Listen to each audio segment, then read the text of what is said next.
Hey, welcome to Dan's Model Works, and today we're going to be looking at the F-86F Sabre jet by Revell. And according to the side of the box, this is a 2012 release. It's still available in hobby shops because this model was just purchased by my daughter Natasha using her gift card she got for her birthday. Now, even though it says it's a 2012 release, the tooling for this kit goes back, way back. How far back? Well, try 1976. Actually, the same year that the tooling was cut for the Tamiya F-16 that I'm currently working on. So, in a second, we'll let Natasha tell you guys why she decided to buy this kit and put it together. And then we'll keep on looking at the rest of the kit. I like this kit because it had lots of colorful decals. It appealed to me because I like the way the air intake looks like a big mouth. It seemed to have lots of detail, and it was only $23.99, and my gift card was for $25, so it worked out good. I like building kits in bigger scales. So let's look around the box. We've got a nice painting on the front. It looks like a Sabre jet based in, I would assume, Korea. And it almost looks like they've maybe photoshopped an actual photo of the model completed into a painting, which would be interesting. Looking at the side of the box here, let's get it in some better light. We've once again have the original photo here, and then we've got some close-up pictures over there, and of course they have copyright 2012, but that's just the packaging for this release. As I said before, the kit goes much farther back. On the side here we have pretty much Revell's standard blurb. The total parts count is 52, so there's not a lot of parts in here, but it's not as though the Sabre jet was a particularly complicated subject. And then we have a little potted history here. And then in the middle panel here, it talks about that there's some removable panels and things like that to show off the detail. So let's open up the box and take a look inside.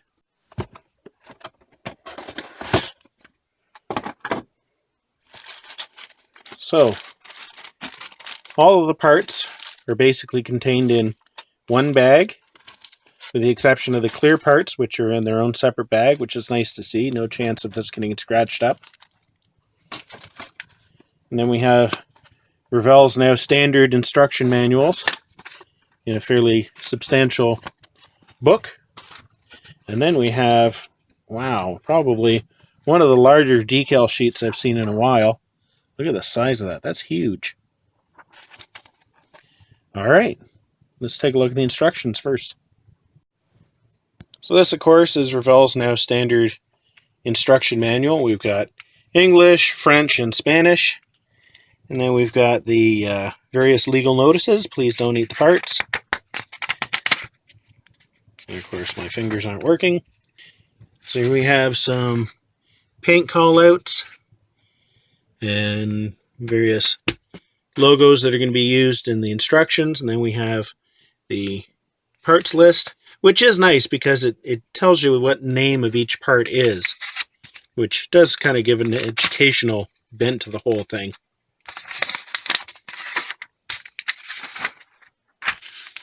And what a surprise!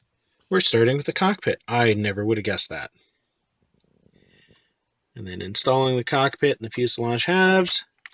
And as you can see here, there's a recess on the side, and it's going to be for some added details. And it looks like some of the flaps are going to be posable, which is kind of nice. Adding the landing gear, the feet, nose gear.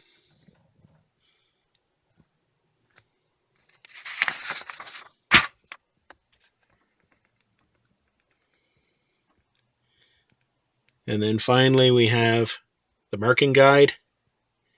All those lovely decals. Oh, and we have top and bottom. So certainly, well, it says marking is on both planes. Okay.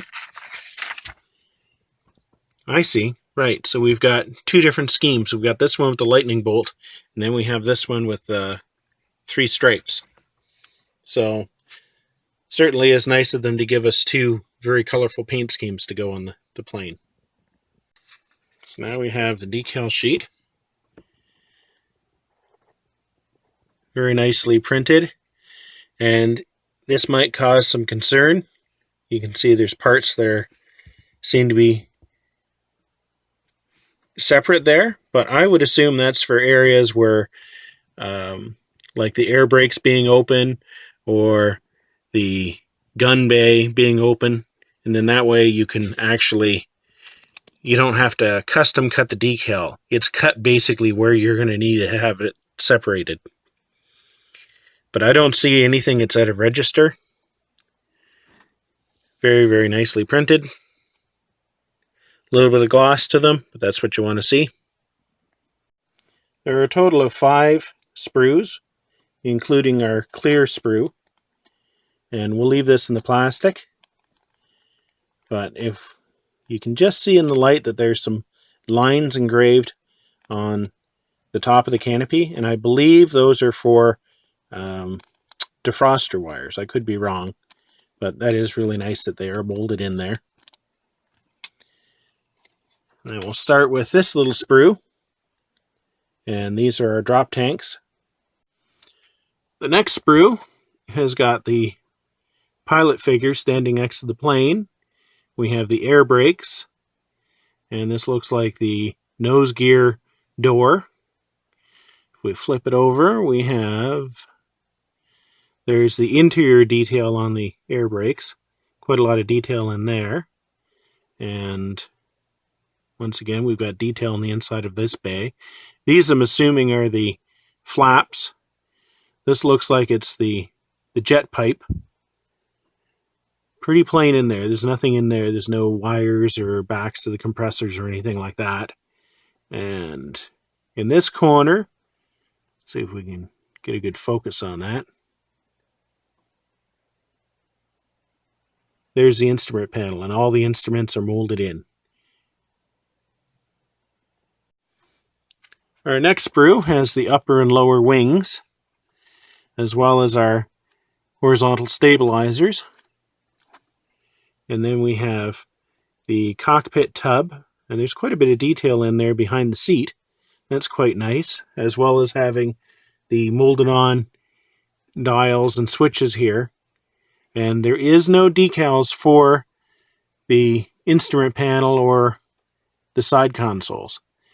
This is the nose wheel bay, and if we can avoid the shadow, you can see how much detail there is in there. Lots of little pipes and things. And the pilot seat, of course. Our main wheel bays, they're nice. If we flip it over, we've got their identifier. Almost looks like it's on a piece of Scotch tape or something. What's interesting is, even though this was originally a monogram kit, if we zoom in on this, it has a 1976 copyright, but it says Revell. That's interesting. And as well as that, on here, it says silver. So I don't know if these were originally molded in silver.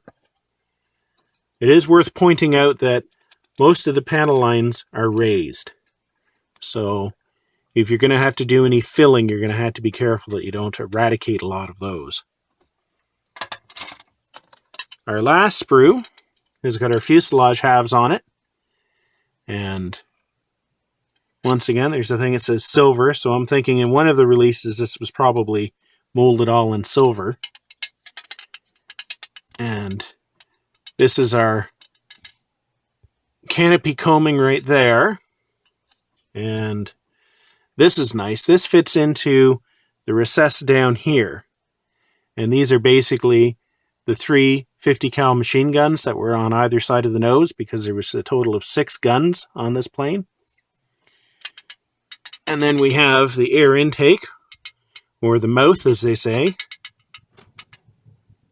and more landing gear parts. And other than the panel lines being raised as opposed to recessed, which was really, you know, par for the course in the mid-1970s, I don't really see anything too concerning about this kit. Lots of detail. So that wraps up our look of the Revell F-86F Sabre jet. And like I said, this has been around forever, and it's come out in several different versions, both as a monogram kit and as Revell. And the decal sheet is just amazing looking. The only thing it would have been nice is if they had have given you the instruments as decals, and then it could have given you the option of either putting them on top of the molded detail or painting the molded detail yourself. That would have been nice. But in terms of extra detail, they certainly went the extra mile back in '76 when they put the gun bays in and the insides of the air brakes. So until next time, thanks for watching Dan's Model Works, and keep on modeling.